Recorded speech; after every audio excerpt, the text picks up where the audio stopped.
ఓం శ్రీమాత్రే నమః. ఛానల్లోకి స్వాగతం అండి. ఆగస్టు 19వ తారీఖు పౌర్ణమి ఎంతో శక్తివంతమైనది. ఈ సమయంలో మారుతున్నటువంటి గ్రహస్థితి కారణంగా కుంభరాశి వారికి మీ జీవితంలో పెనుమార్పులు జరుగుతాయి. ఈ రాశి వారి జీవితంలో రాబోయే అద్భుతమైన మార్పులు ఏంటి? అలాగే ప్రాణం పోయినా కూడా 18, 19 తేదీలలో ఈ రాశి వారు ఏ 3 వస్తువులు మీరు ఇతరులకి ఇవ్వకూడదు అనే పూర్తి వివరాలను ఈ వీడియోలో మనం తెలుసుకుందాం. కానీ అంతకంటే ముందుగా మీరు కనుక మన ఛానల్ని ఇప్పటివరకు సబ్స్క్రైబ్ చేసుకోకపోతే సబ్స్క్రైబ్ చేసుకొని పక్కనే వచ్చిన బెల్ ఐకాన్ నొక్కి ఆల్ సెలెక్ట్ చేసుకుంటే మేము ఇలాంటి వీడియోస్ అప్లోడ్ చేయగానే ముందుగా మీకు నోటిఫికేషన్ వస్తుంది. ఇక వివరాల్లోకి వెళ్తే కుంభరాశి వారికి ఆగస్టు 19 తర్వాత మీ దశ మారనుంది. విదేశాలకు వెళ్లి చదువుకోవాలి అనుకునే వారికి చక్కటి యోగ్యత కనిపిస్తోంది. పోటీ పరీక్షలు అనుకూలిస్తాయి. అయితే చదువు పూర్తి చేసుకుని విదేశాల్లోనే స్థిరపడాలి అనుకునే వారికి అనుకూలంగా లేదు. మరికొంత సమయం వేచి ఉండవలసిన పరిస్థితి కనిపిస్తోంది. ఉద్యోగంలో ఒత్తిళ్లు తాత్కాలికంగా ఎదురైనా కూడా అనుకూల పరిస్థితులు ఏర్పడతాయి. ఇంపోర్ట్ ఎక్స్పోర్ట్ బిజినెస్ అనుకూలిస్తుంది. వ్యాపారంలో లాభం పొందుతారు. రియల్ ఎస్టేట్ వారికి అనుకూలమైన కాలం. చేతి వృత్తుల పని వారికి శ్రమ అధికంగా ఉన్నప్పటికీ కూడా శ్రమకు తగ్గ ఫలితం లభిస్తుంది. వృత్తి, ఉద్యోగం, వ్యాపారాల్లో ఏ రంగంలో ఉన్నవారికైనా అనుకూలమైన కాలంగా సూచిస్తుంది. ఉద్యోగానికి సంబంధించిన అంశాలు పరిశీలించినట్లయితే ఈ సమయంలో ఈ రాశి వారికి అనుకూలమైన ఫలితాలు ఏర్పడబోతున్నాయి. మారుతున్నటువంటి గ్రహస్థితి కారణంగా కొత్తగా ఉద్యోగం కోసం ప్రయత్నించే వారికి మీ ప్రయత్నాలు కలిసి వస్తాయి. అలాగే ప్రస్తుతం ఉద్యోగం చేస్తూ వేరే ఉద్యోగానికి మారాలి అనుకునే వారికి కూడా అవకాశాలు కలిసి వస్తాయి. అయితే పనిలో ఒత్తిడి అధికమవుతుంది. ఒత్తిడి ఉన్నప్పటికీ కూడా మీ శ్రమకు తగ్గ గుర్తింపు లభిస్తుంది. ఈ రాశి వారికి ఆర్థిక వ్యవహారానికి సంబంధించిన అంశాలు పరిశీలించినట్లయితే ఈ సమయంలో ఖర్చు అధికంగా అయ్యే అవకాశం ఉంటుంది. మీరు ఎంత ధనం దాచిపెడదాం అనుకున్నా కూడా దానికి తగ్గ ఖర్చు కనబడుతూ ఉంటుంది. అయితే ఏది కూడా మీకు వృధా ఖర్చు అని అనిపించదు. అయితే ధనానికి సంబంధించిన అంశాలలో ఈ సమయంలో మీరు జాగ్రత్తగా తీసుకోవాలి. అప్పుడే మీకు నిల్వధనం ఏర్పడడానికి అవకాశం ఉంటుంది. వ్యాపారానికి సంబంధించిన పెట్టుబడులు పెట్టేవారు లేదా నూతన వ్యాపారాన్ని ప్రారంభించాలి అనుకునేటప్పుడు పెట్టుబడి విషయంలో కాస్త ఆచితూచి వ్యవహరించడం మంచిది. అలాగే అనుభవజ్ఞుల సలహాలు తీసుకొని పెద్దల సలహాలను పాటించడం వల్ల నష్టం చేకూరకుండా ఉంటుంది. లేదంటే 100 రూపాయల పెట్టుబడి పెట్టవలసిన చోట 150 రూపాయల పెట్టుబడి పెట్టి ధనాన్ని నష్టపోయే అవకాశం ఉంటుంది. అయితే అనుభవజ్ఞుల సలహాలు, సూచనలు పాటించడం వల్ల నష్టపోయిన ధనాన్ని తిరిగి మీరు మీ లాభాల రూపంలో పొందే అవకాశం ఉంటుంది. శుభకార్యానికి సంబంధించిన మీరు తీసుకున్న నిర్ణయాలు అనుకూలిస్తాయి. మీ చేతుల మీదుగా శుభకార్యాలు జరిపిస్తారు. అలాగే శుభకార్యాల్లో పాల్గొనే అవకాశం ఉంది. కుటుంబ సభ్యులతో ఆనందంగా కాలాన్ని గడుపుతారు. అవివాహితలకు వివాహ సంబంధం కలిసి వస్తుంది. మీరు కోరుకున్న సంబంధం కుదిరి వివాహం జరిగే అవకాశం ఉంది. ఇంటా బయట కూడా మీ గౌరవ మర్యాదలు పెరుగుతాయి. మీ మాటకు విలువ పెరుగుతుంది. ఈ సమయంలో ఈ రాశి వారు ఆరోగ్యం పైన శ్రద్ధ పెట్టవలసి ఉంటుంది. ఈ సమయంలో మీరు ఎక్కువగా స్ట్రెస్కి గురయ్యే అవకాశం ఎక్కువగా ఉంటుంది. అంతేకాకుండా ఆరోగ్యపరంగా కూడా అనేక సమస్యలు ఎదురవుతాయి. డబ్బులకు సంబంధించి ట్రాన్సాక్షన్స్ ఎక్కువగా చేయకుండా ఉండటం మంచిది. పెద్ద మొత్తంలో ధనాన్ని ఎవరికీ ఇవ్వవద్దు. ఈ సమయంలో శత్రుభయం ఏర్పడవచ్చు. నమ్మక ద్రోహాన్ని ఎదుర్కోవాల్సి వస్తుంది. కుటుంబానికి సంబంధించిన అంశాలలో భార్యాభర్తల మధ్య అన్యోన్యత పెరిగే అవకాశం ఉంటుంది. ఈ సమయంలో మీరు అందరినీ నమ్మడం అంత మంచిది కాదు. మోసం చేస్తున్నారు అని తెలిసిన వ్యక్తులను దూరంగా ఉంచడం మంచిది. దూర ప్రయాణాల విషయంలో జాగ్రత్తగా ఉండాలి.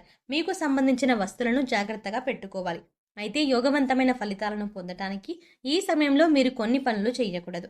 ఇప్పుడు మనం మీరు చేయకూడని పనులు, అలాగే చేయవలసిన పనుల గురించి వివరంగా తెలుసుకుందాం. ఈ సమయంలో మీరు సూర్య భగవానుడిని విశేషంగా పూజించవలసి ఉంటుంది.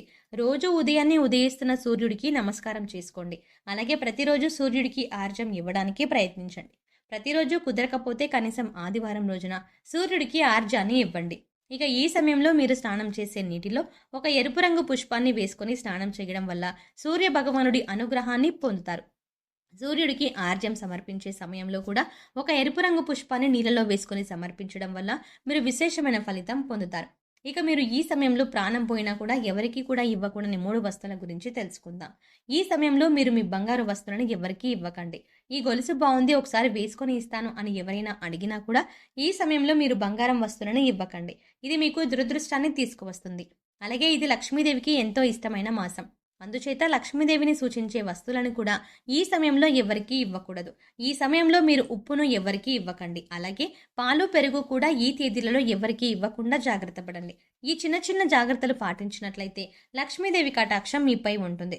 మీ ఇంట్లో లక్ష్మీదేవి తాండవిస్తుంది. సంపాదన విషయంలో వీరిది అదృష్టమనే చెప్పవచ్చు. మీరు ఏ రంగంలో ప్రవేశించినా సంపాదన పరంగా లోటు ఉండదు.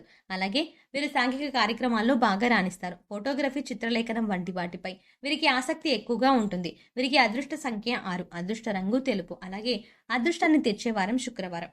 అలాగే వీరు ఎటువంటి పరిస్థితుల్లో ఉన్నా అవసరానికి డబ్బు చేతికి వస్తుంది. అలాగే వీరికి ధనం అవసరమైనప్పుడు వీరి కుటుంబ సభ్యుల నుండి, స్నేహితుల నుండి, బంధువుల నుండి, అలాగే వీరి జీవిత భాగస్వామి నుండి పూర్తి స్థాయిలో సహాయం లభిస్తుంది. కాబట్టి వీరికి ఆర్థిక పరంగా ఎప్పుడూ కూడా ఎటువంటి లోటు ఉండదు. అలాగే వీరు ఖర్చు అధికంగా చేస్తారు. అలాగే వీరికి కుటుంబం నుండి, కుటుంబ సభ్యుల నుండి ఎప్పుడూ కూడా మంచి మద్దతు లభిస్తుంది. అంతేకాకుండా వీరు ఎప్పుడూ కుటుంబ సభ్యులతో విలాసవంతంగా జీవితాన్ని గడపడానికి ఇష్టపడతారు. అలాగే వీరు ఎక్కువగా కుటుంబ సభ్యులతో కలిసి పుణ్యక్షేత్రాల సందర్శనం, తీర్థయాత్రలు వంటివి చేస్తూ ఉంటారు. ఈ రాశి వారు ఏ రంగంలో ఉన్నప్పటికీ వీరికి అదృష్టం అనేది ఎప్పుడూ వెంటే ఉంటుంది. అంతేకాకుండా వీరికి ఆరోగ్యపరంగా కూడా ఎటువంటి ఇబ్బందులు ఎదురుకావు. అయితే కొన్ని సమయంలో వీరికి శారీరక శ్రమ, అలాగే మానసిక ఒత్తిడి ఎక్కువగా ఉంటుంది. కాబట్టి చిన్న చిన్న అనారోగ్య సమస్యలు ఎదురవుతాయి. అయితే వీరికి ఉన్నటువంటి అదృష్టం ఏంటంటే వీరికి వచ్చినటువంటి అనారోగ్య సమస్యలన్నీ కూడా వీరిని అంతగా బాధించవు. అయితే ఈ రాశి వారు వారికి ఉన్నటువంటి కోపం, మొండితనం వంటి వాటి వల్ల అప్పుడప్పుడు ఇబ్బందులను ఎదుర్కోవాల్సి వస్తుంది. ముఖ్యంగా వీరు అనవసరంగా ఇతరులకు హామీలు ఉంటారు. ఇలా ఉండటం వల్ల వీరికి లేనిపోని ఆర్థిక సమస్యలు వస్తాయి. అలాగే వీరు ఇతరుల మాటలను అసలు లెక్క చేయరు. కొన్ని సందర్భాల్లో అనుభవజ్ఞుల సలహాలను పాటించడం వల్ల వీరికి చాలా మంచి జరుగుతుంది. అయితే వీరు చాలా విషయాల్లో వీరు తీసుకునే నిర్ణయాలను మాత్రమే పాటిస్తారు. ఇతరుల నిర్ణయాలకు గౌరవాన్ని ఇవ్వరు. కాబట్టి కొన్ని పరిస్థితుల్లో ఇబ్బందుల పాలవుతారు. అలాగే వీరు ఎవరినైనా ప్రేమిస్తే ఎదుటి వారి నుండి కూడా అదే స్థాయిలో ప్రేమను ఆశిస్తారు. దీనివల్ల కూడా వీరు మానసికంగా ఒత్తిడి, ఆందోళనకు గురవుతారు. అలాగే వీరు కుటుంబాన్ని, బంధువులను అమితంగా ప్రేమిస్తారు. వారికి ఎటువంటి కష్టం వచ్చినా కూడా వీరికి కష్టం వచ్చినట్టు చింతిస్తారు. దీనివల్ల కూడా వీరికి అనవసరమైనటువంటి ఒత్తిళ్లు పెరిగే అవకాశం ఎక్కువగా ఉంది. ఈ రాశి వారు కొన్ని సందర్భాల్లో వారికి ఉన్నటువంటి కోపం, మొండితనం వంటివి తగ్గించుకోవడం వల్ల జీవితంలో మరింత అభివృద్ధిని సాధించగలుగుతారు. అలాగే ఎదుటివారి అభిప్రాయాలకు గౌరవించడం, అనుభవజ్ఞుల సలహాలను పాటించడం, పెద్దలను గౌరవించడం వంటివి కూడా మీరు పాటించాలి. అలాగే వీరి జీవితంలో ఆశించిన ఫలితాలను సాధించడానికి పాటించవలసిన పరిహారం గురించి తెలుసుకుందాం. వీరు ప్రతి అమావాస్య తిథి రోజున బ్రాహ్మణునికి భోజనం పెట్టాలి. అలాగే మంగళవారం రోజున ముత్తైదుకు తాంబూలాన్ని ఇవ్వాలి. అలాగే ఈ రాశి వారు ప్రతి మంగళవారం ఉపవాస నియమాన్ని పాటించాలి. అలాగే శనివారం రోజున నవగ్రహాలకు తైలాభిషేకం చేయించుకొని నల్ల నువ్వులు, బెల్లం, కందులు, మినుములు దానంగా ఇవ్వాలి. ఈ విధమైన పరిహారాలను పాటించడం ద్వారా వీరి జీవితంలో అనుకున్న లక్ష్యాలను సాధించగలుగుతారు. సో చూసారు కదండి, ఈ రాశి వారికి ఈ సమయంలో అదృష్టం ఏ విధంగా ఉంది. అలాగే ఈ నెల 18, 19 తేదీలలో ఈ రాశి వారు ఎవరికి ఇవ్వకూడని వస్తువులు ఏంటి, అలాగే మీరు జీవితంలో ఎటువంటి మార్పులు చూడబోతున్నారు అనే అంశాలతో పాటుగా జీవితంలో అభ్యున్నతిని పొందడానికి మీరు చేయవలసిన దేవతారాధన, అలాగే పాటించవలసిన పరిహారాల గురించి ఈ వీడియోలో మనం వివరంగా తెలుసుకున్నాం కదా. ఈ వీడియో మీకు నచ్చినట్టయితే లైక్ చేసి మీ ఫ్రెండ్స్ అండ్ ఫ్యామిలీ మెంబర్స్లో ఎవరైనా కుంభరాశి వారు ఉన్నట్లయితే వారితో ఈ వీడియోని షేర్ చేసుకోవడం మర్చిపోకండి. కానీ అంతకంటే ముందుగా మీరు కనుక ఇప్పటి వరకు మన ఛానల్ని ఇంకా సబ్స్క్రైబ్ చేసుకోకపోతే వెంటనే సబ్స్క్రైబ్ చేసుకొని పక్కనే ఉన్న బెల్ ఐకాన్ క్లిక్ చేసి అందులో ఆల్ సెలెక్ట్ చేసుకుంటే మేము ఇలాంటి వీడియోస్ అప్లోడ్ చేయగానే ముందుగా మీకు నోటిఫికేషన్ అందుతుంది. మరో చక్కటి వీడియోతో మళ్ళీ కలుద్దామండి.